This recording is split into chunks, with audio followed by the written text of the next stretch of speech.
Construction worker? Sabi ng iba, construction worker lang sila at minamalit ng mga mayayaman. Pag may bagong itatayo na building, sila ay nakatuod sa laki, design, taas at higit sa lahat, ganda ng itatayo nila. Sino bang mga construction worker? Sila lang naman po yung nakatapos ng elementarya at high school na may mababang uri ng pamumuhay kung ituring ng ilan. Sila yung nagtatrabaho sa ilalim ng tirik na araw o sa matataas at malalaki at delikadong building.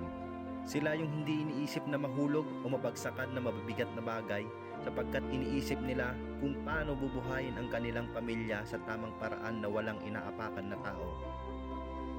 Sila yung kahit mahirap at mabigat na trabaho, umulan umaraw, tuloy lang sa pagtatrabaho. Pero maliit ang sweldo, tinitiis nila para sa pamilya.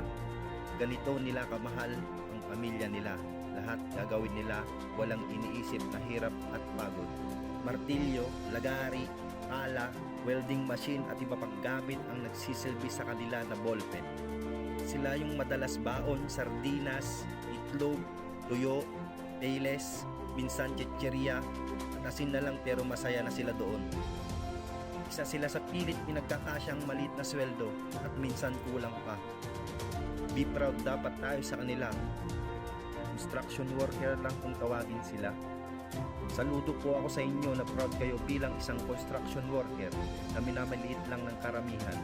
Bawat pokpok ng martilyo nyo, halo ng semento, welding ng bakal, kinabukasan pa rin ng pamilya ang iniisip nyo. Kayo ang dahilan kung bakit may bahay, tulay, kalsada at maging sementeryo.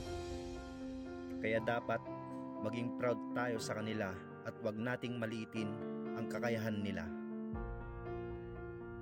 Kaya paki-like and share kung naging proud din po kayo sa kanila.